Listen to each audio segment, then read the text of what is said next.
You're listening to the Locals Podcast, brought to you by Locals Surf Shop.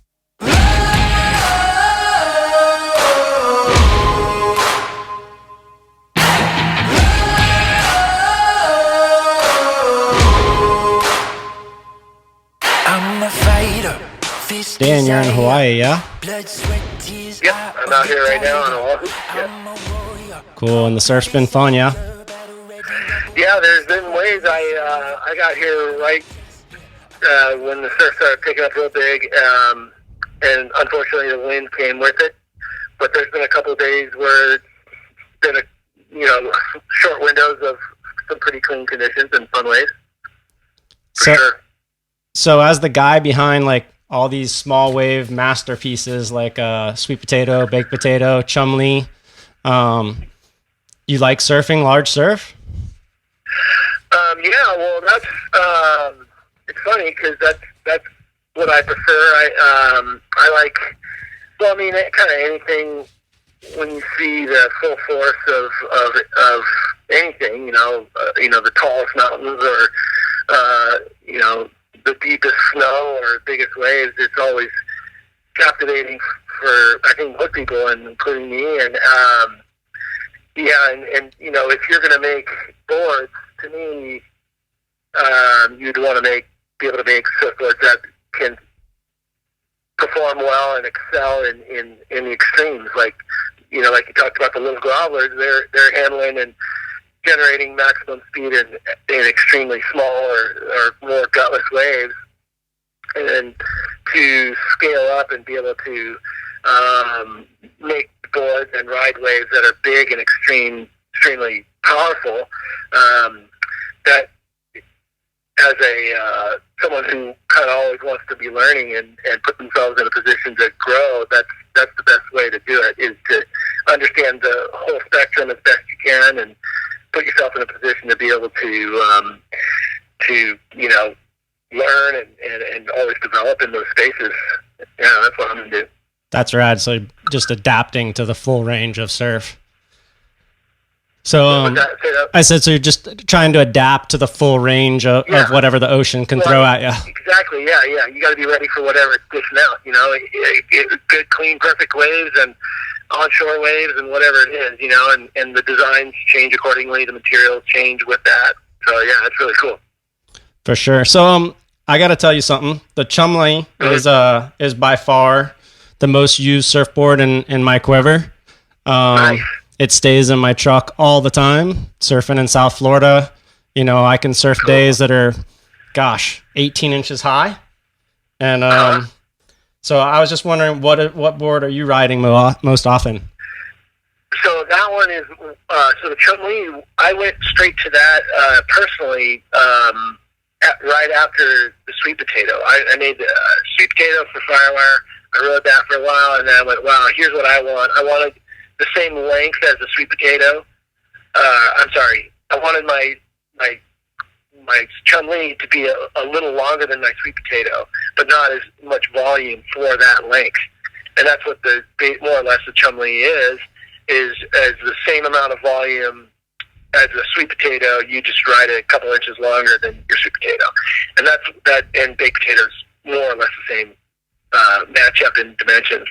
And so for me, I just took the Chumley, and it's just, and I was riding that, for a long time, and I still do. I still think and go to that one. And lately I've been thinning it up with these bigger fins and riding it in all kinds of bigger surf just to try to understand these fins better, because I understand that board so well. So it helps me isolate one aspect of the board at a time when I take something familiar and then add some new fins to the equation. Yeah, so I use boards like the Chumley because I know it so well. And so that one's one, and then I make these really funky side cut boards that aren't really, I just make them custom and for me, my friends and stuff. And they're really funky and far out, but I ride those all the time too. And then I have a regular shortboard that's based on the design I've been working on with Kelly Slater, and so we've kind of been doing that. And I to scale it up to a guy my size, I weigh probably 30 pounds or 25, probably not 25 pounds more than Kelly, and I'm taller. So to scale the board up to that has been a cool process, and I've been dialed his design in for my size guy. And so those are my three biggest boards I've been riding lately, is the Chumley, this other funky side cut board, and then the short board, the 6'2". Yeah, the side cut stuff was fun. I remember you guys put out one with Firewire a couple of years ago, and Cornice. Yeah, super fun board. It was a little phallic to walk down the beach with, but man, it rode really well. You gotta really be comfortable in your masculinity with that one. Yeah, no, it's funny because people freak out on it, but when you understand, for me, once I understood what was going on, and this last summer, I rode that design, an evolved version of it. I kept going with it from the Cornice, and it's changed quite a bit. But in big surf, it's crazy what it can do.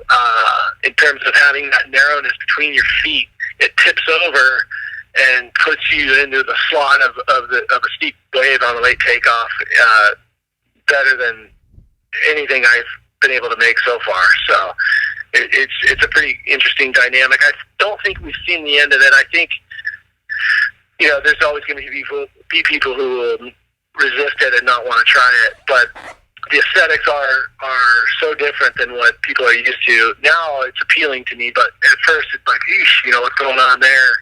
But the function pushed me to accept it. I was like, it just works too good. So I kept going with it. I'm stuck.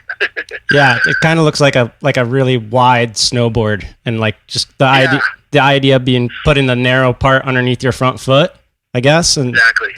And between your feet, more or less. Your front foot's still kind of on a. I've switched it so that it's kind of between your feet, the narrow point. Gotcha. Yeah. And pretty cool. The board that you're working with Kelly on and Kai Lenny, that's what you're riding mostly out there in Hawaii? I actually rode. I rode this funky side cut that I made for slightly bigger waves. Is what I actually rode. The one I've been working with Kelly, I left at home because it was just going to be undergun for it. So, but that's been I've been riding that at home in San Diego, down where I surf there, and like little overhead and a little bigger beach break hollow waves down to probably like chest high nuggets. It needs a little pocket. It doesn't. I can't surf it that well in soft surf. It's the same design he rode at his wave pool, Wave Ranch in J Bay. He rode it out there when in his last trip he was in Florida. He rode that same design out there, and he's been just kind of going back and forth on it. And so that's a performance board for decent to good, really good surf. Yeah, he flies in for 2 days and catches the best swell we've had in 4 years. Yeah. How typical, I know. Classic.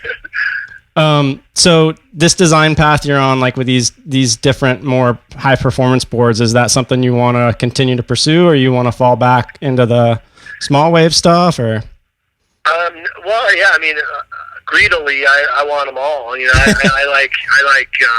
like dabbling in everything. I love surfing everything. So one of the other weird things I do is I pro and paddle. I lay down. It was called paddleboarding, and then the stand up kind of took paddleboarding's name. But I do that. It's long distance. It's like marathon running, but paddling. And we do these races and different things like that, and different kinds of conditions, downwind and glassy conditions, or just open ocean side chop conditions too, and making boards for that, and just being in the water in that headspace is cool too. So yeah, for me, the most exciting thing is big surf, big critical surf, and that's one of the main reasons I wanted to come out here, even though it's a short trip, and then hopefully come back in January and February, do some more time out here. And I've spent a fair bit of time out here as a surfer and as a kid growing up and things like that. So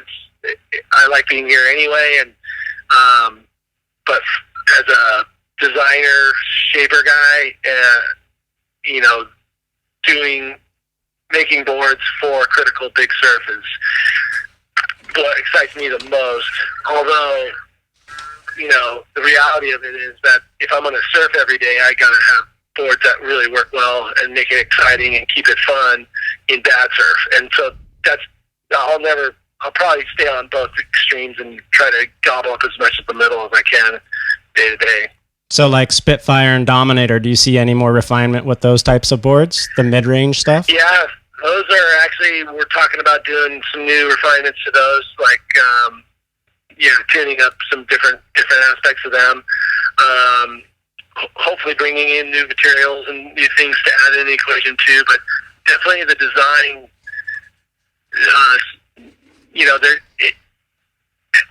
we've always kind of looked to the past and brought in new, like the Dominator was something I just stuck together really quickly, and I didn't think much about it, and it worked great. And then now going back and adding some of the things that I've been piecing together that have worked in other designs and putting it back into the Dominator has refined it a little bit and made it kind of have a new feel and excitement to it. And most importantly, one of the biggest things on those kinds of boards is having the range of wave it performs well in be as wide as possible. Because, you know, if guys don't want to buy a bunch of boards, they want their boards that they do have to cover a huge spectrum of types of surf.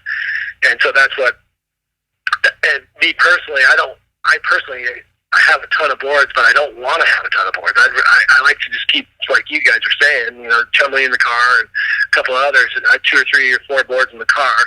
And then if the surf does something extreme, real big, or, you know, if I go on a trip, I have these other batch of boards I can grab. But, for the most part, I like to keep, you know, the huge spectrum. And those are the Dominators, the Spitfires, those kinds of boards. When I go back and address those boards, I try to look at them like, okay, these are great. How do you increase their range? Not change them on where they work well. Don't change that, but increase their range. Does that make sense? Yeah, for sure.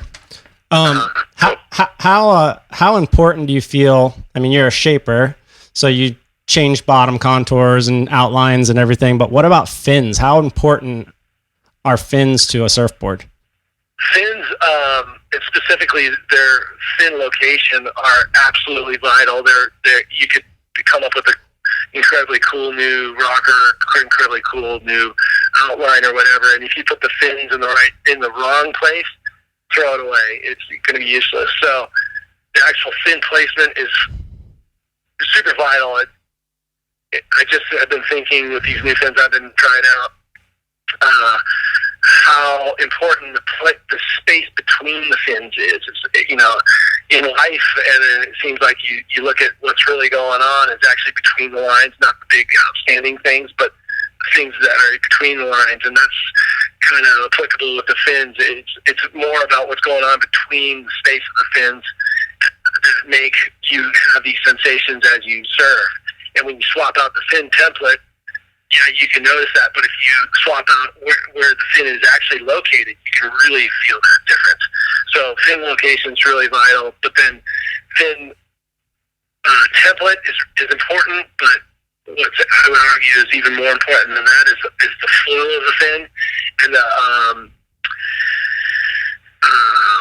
like I said, the placement. I just had a brain fart there. Sorry, guys, but No. That's what it was. The material of the fin is like, I mean, you know, I think as a group of people, surfboard buyers, builders, and sellers have realized how important the material of the board is. The same dialogue is going to come into fins. That's what I've been feeling for the last number of years, and now I think I finally have my head around it in a way to be able to articulate it better, how important the material is. You know, you can have, again, using the extremes, like if you have a great template, a great foil made out of crappy material, the fin's going to suck. If you have great material and a great foil and the fin's in the right place, you're going to have a totally new experience on the same board than if you don't have that fin in the right place with the right material. So fins are so important and cannot be underestimated how vital they are to a proper board. So, like, basically where the rubber meets the road, it's the suspension and the tires and everything that are driving the horsepower behind the board. Yep. Yeah, if you like putting bald, shitty tires on a Ferrari, it's like, well, what's the point? You just blew it. Yeah, that's what I always tell people when they're buying boards in here and like about to drop $800 on a brand new Firewire and they want to buy a plastic fin. I'm like, dude, you don't buy Dunlops and put them on a Ferrari. No, you buy the Pirellis. That's it. And shame on a lot of us as surfboard sellers. We haven't really guided. We have to take ownership of the fins, I think, and not own the fin companies or anything like that. But we need to start directing, I think, more along the lines of what proper fins are, and then also help you guys sell them to the right people. With the right language and understanding, so that people are getting what the surfboard manufacturer, I don't care who it is, Lost, a Challenge, a Firewire, whatever it is, you got to get the right fin, and there's a lot of improvement I think that FCS in future can need to make, and so hopefully we can get there. I've actually been kind of critical of it, but I mean they make incredible product too, but at the same time I think there's a lot of room for improvement. So, can I ask you probably one more design question and then a couple of just surfing questions in general? Sure. How much more refinement is there to make on these? Boards have gotten so small. Have we pretty much reached the pinnacle of surfboard design in each of its respective genres, whether it's a small wave board or a performance board? How much more can we really tweak or take away? I love that question because it happens every 10 or 15 years that everyone thinks, I think we maxed out, we hit the peak. And I totally disagree. I think we're in the infancy of surfboard design, and the reason I say that is because two things. One is the lines that you draw are infinite. You can draw, look at an artist. Is an artist ever going to find a painting he can't paint? There's always a new line or a new take or a new spin on the same subject. So that's the outline, that's the bottom contours, that's the combination of the two, the way they all work together. But then when you take a step outside of the actual shaping of the board, the actual design, which is actually just one piece of the puzzle, and you start looking at the materials and the processes that we use to get the material on the board, both the process and the materials are going to change radically. And I think they already kind of have, but not on a large scale. And I think that's when we start. I've been saying this for a long time now, but I'm glad that you asked it, so I can say it again. Is that the importance of the material on the shape? So when you change the material and are using a process that enables you to use a new material, like a hybrid of fabric or composites or whatever you're using, that is going to change the way the board feels so radically that you're going to then go back and look at how you shape that thing and change the way the board looks. And then it's going to go back and forth. And the shape's going to kick it back to the materials. The materials are going to go, oh, cool, let's try these materials.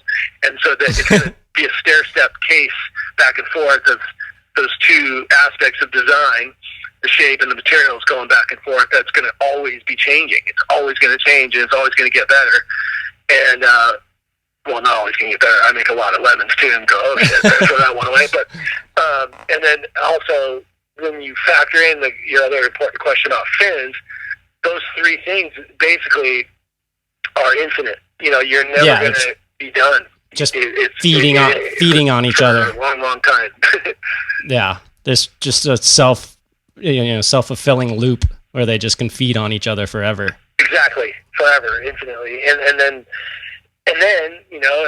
you factor in wave pools. If that becomes a bigger factor, or access to other kinds of waves, it's going to change forever. So, yeah, pretty cool stuff. So getting a little off of the design task and into a little more like you and surfing and how all those things, come together. And it's kind of a little bit of who you are, I think. I got a funny question for you. Why for so many years did you keep your names off of your boards when produced by Firewire, when most guys would demand to have their name on those things? Yeah, that's a cool question too. It's funny. So part of it was the dynamics of the relationship that I had with Firewire, and it was kind of like a strategy plan on their part to celebrate the brand of Firewire over the Shaper for a number of years, and then they decided, that's not a good idea, and I thought it was a good, fine idea. I didn't care one way or another. But then we all collectively realized, wait, you need to have a personality or a person behind the shape so that, conversations like this can happen, so that there is a point of contact and a relationship that you can kind of have with the people who are developing the boards. And, that was one reason. The other reason is just kind of a personal one for me, sort of like, I'm playing a long game here.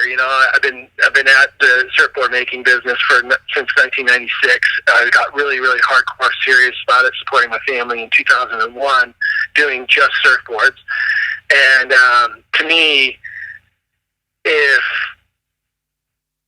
I'm going to put my name and my brand and have conversations like this with people, I don't want anyone to be able to poke a hole in me. Like, I don't want someone to say, oh, yeah, but he doesn't surf big surf.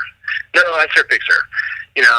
No, he can't surf. He's not a good surfer. No, I'm a pretty good surfer. I did the Bud tour back in the day on longboards. I was sponsored by Rusty. I have some lineage there, and I don't go parading it around. I don't talk about it a whole lot, but I have those weapons in my tool bag, so to speak. And so when someone says, oh yeah, he's good, he can make this kind of board, that kind of board. No, I can make a whole board. I can shape it. I can take a block of foam that it's a rectangle, with square slab, and I can shape anything out of it. I can vacuum bag different pieces together like a jigsaw puzzle. I can put a board together.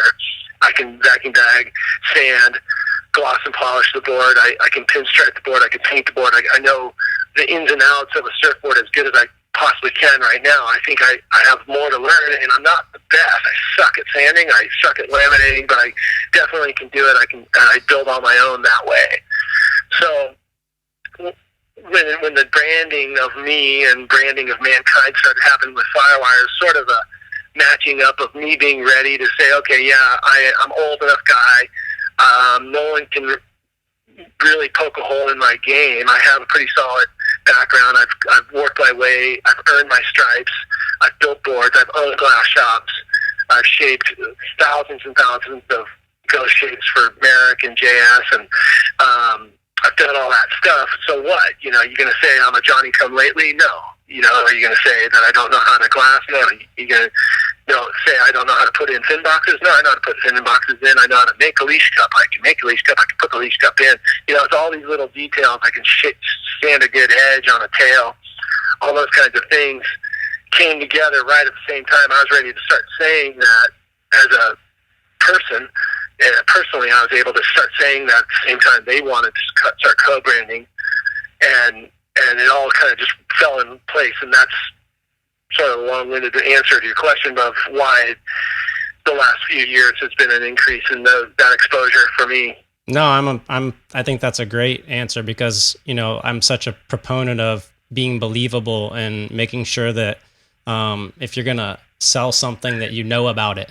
People ask me all the time, hey, why don't you sell kiteboard gear? Jimmy Jupiter's a great area for kiting, because I don't kite. Not because I don't like kiting. I think it's really cool, but I don't do it, so I can't talk about it, so that's super important. And then that on a personal level, that helps keep your soul intact on a personal level. And then on a professional level, it's the long game. You're going to be better off in the long game because you stuck to it. That's brilliant. Yeah. So, are you living your life dream as being a surfboard designer and shaper right now? Is it giving you everything that you want? I scored the deal of deals. Like, the alignment with Firewire, because making surfboards in volume is really, really, really hard. Distribute them and ship them all over the place and manage the sale and all that stuff. It's really hard. So I get to, work with radical people, intense people that are top of their game. Like the athletes, like Kelly, and hopefully Michelle Perez starts liking. He has a couple boards that we're waiting on feedback on, and Kai Lenny and guys like that has been really great.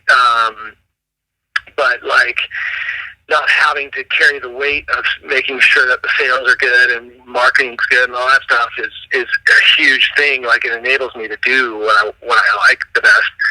Yeah, and I scored the deal of deals for sure. But the way I want to live my life, I want to always kind of learn more new things and kind of keep expanding. So I am living the life, but I don't feel like I'm done. I want to kind of keep evolving and understanding. And like, I think the trash thing's the next big thing for me. Like, how do you make a really, really high performance, high quality, long lasting board out of trash? I think that's where I'm taking my next steps on a bigger scale. Yeah. So seen some of the stuff on Instagram. Yeah, I scored the deal of deals for sure. Keep the bills paid and be able to create. I saw some of that stuff on Instagram. It's really cool that saw a Chumley a month ago or so that you made out of garbage, like from start to finish. Yeah. Pretty cool. Really rad. No, it's fun. That's really cool. Plus the cost of materials is almost zero. So. So when you're shaping a board, or you come up with a new idea, do you do it like for yourself, like, hey, I want to build this board for myself, or do you see a hole in the market and you go after that hole in the market, or where does the inspiration, I guess, come from? So that's another cool thing with the relationship with Firewire. If they see a hole in the market and they come to me and we can co-develop, sort of like the Cornice was that way. Mark Price, the CEO of Firewire, is like, hey, what about this? And let's go after it and we'll back it. And I said, sure. And I went to town. I made a bunch of prototypes, and we came out with that board, the Cornice. But most of the time, that's been about, I'd say, like 10% of the time where we're filling a hole, so to speak, in the market. Most of the time, it's been from just making what I ride. A lot of the time, another really important part is if a friend of mine or someone who I've been making boards for the last 20 years comes to me with an idea, I make it, and we go, wow, that's cool. It's not totally right. Let's tweak it and make another one. That relationship with other surfers is really important to, guys that I can trust. And this one friend of mine is exactly my size, surfs really good, and we go back and forth. And if I really, really like a board and I kick it over to him, I know what he's going to say about it. And if he doesn't say the same thing, it's like, oh shit, I could be wrong on this. And so to have that confirmation with people that you can trust and co-develop, those are usually the best boards. That's the sweet potato, baked potato, Chumley were all boards that stemmed from a relationship I had with a friend of mine that wanted a super short. He wanted to ride a 310, and and he wanted to get there and still have control and surf big surf on it. And he settled at 410, but and he rides big waves on it. But that was, working with him and some of his ideas that I didn't see, he brought to me, and then I could fill in the gap as a surfboard guy. So usually it's most of the time it's stuff that I've shaped for me or with customers that come up with the design, and then Firewire finds a place for that board in the market. Cool. Now what happens when a guy like Kelly or Kai Lenny or somebody rides one of your boards and they pick up on something that you didn't pick up on, or they tell you something about the board that you don't necessarily agree with? Like Kelly, his feedback on the board is like, what? Really? Oh, okay, cool. And I wouldn't have. He's talking about things. Talk about someone who's talking about the space between. He's really wants to keep evolving it and changing it, refining it. And a guy like Kai Lenny, he just wants it to be good. He just loves the board, and he doesn't want to do anything about it. He just wants to get me more, And Kelly's like, yeah, I want more, but I also want to change this. Let's try this bottom. Let's try that, material or whatever. But yeah, the feedback from those kinds of guys is, it's intense, and a lot of it you got to like pick out which one of the things that a guy like Kelly's saying to. This has been my experience so far, is and this is probably going to change, but when he starts saying something about the board or asking questions, it usually he could say like, hey, does it have anything to do with this? It usually has to do with the fundamentals of the board, the materials, the way the rocker is, the way the bottoms are, and where the fins are, and the overall volume. Usually has something to do with that. But how we link it back together in a conversation to those elements is always super interesting. So I think you're kind of around my age. I'm 41. I think we're kind of... I'm 46. Okay, so, a little bit, we're kind of caught in between all these guys that understand computers, and, it's just so easy for them. And I'm sure when you started shaping, glassing, and everything was done with a planer, and... you did it by hand, and then you did it over again. You did it over again, and you kept on going until you got it right. Right. In the age of computer-aided design and overseas production, what should an aspiring young shaper? Is there even a reason to be an aspiring young shaper? Or how relevant is computer knowledge and technology and all that going to be going forward building surfboards?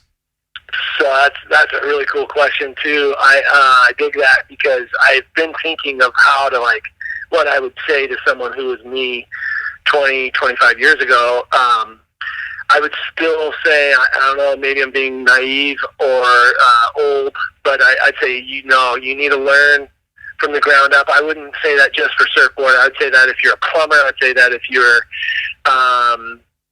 going to be a lawyer or anything, you whatever you're going to do, using surfboards as an example, you would want to become the master of the whole thing, not just one aspect. You want to understand the software. You want to understand the G code that goes on behind the software. You want to understand the computer, the way it talks to the machine. You understand the mechanics of the machine, but you also want to understand the planer. You want to be able to take that thing apart, put a new belt on it, and put in some new brushes in it, and be able to repair your own planer. You need to, if you're going to jump into something like a craft or a trade, like if you're going to be a surfboard builder, if you're going to be a plumber, if you're going to be a great lawyer, if you're going to be really good at any of your field, if you're going to be a book writer, you need to embrace the entire spectrum of it and get as good as you can in each category. You're not going to be that good in all of them, but you're going to be really good in some of them, and you're going to have an understanding of the whole spectrum. And that's where I think as a young man getting into it, you'd need to, using surfboards specifically, you'd need to learn how to shape.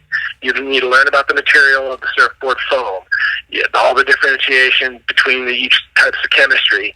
You'd want to learn all about the glass, the carbon, the different ways that those materials come to be, the way they're woven.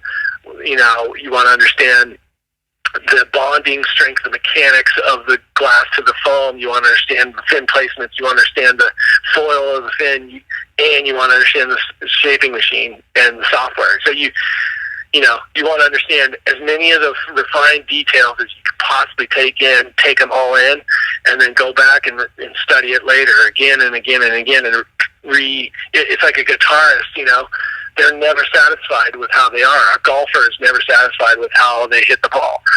And every once in a while they go, okay, I had a good day today, but they know tomorrow might not be the day, so they got to go back and study it and go to the driving range. It's the same thing with being a really, if you're really going to get into a craft like building a surfboard, you'd want to learn as much as you can about every aspect that you can think of, because there's always more. Yeah, that sounds like $1 million education right there. Yeah, well, putting it into work not being afraid of the work is what would make it $1 million. Until you're willing to sacrifice and do the actual work, it's worthless. But yeah, if you're willing to do some hard miles, it's cool. It's the way to do it. I gotta say, the boards that you're putting out have made my life and probably tens of thousands, if not hundreds of thousands of other people's lives better. I have more fun because of the boards you're making, and we encourage you to keep on going with it. And Great. We're just. Thanks for saying that. That means a lot. I sometimes wonder if what I'm doing is that important. So if I'm making people happy, it makes me feel good. That's cool. Thank you. I mean, surfing's one of those things. It's very, very, very. It's probably the most selfish activity on the earth.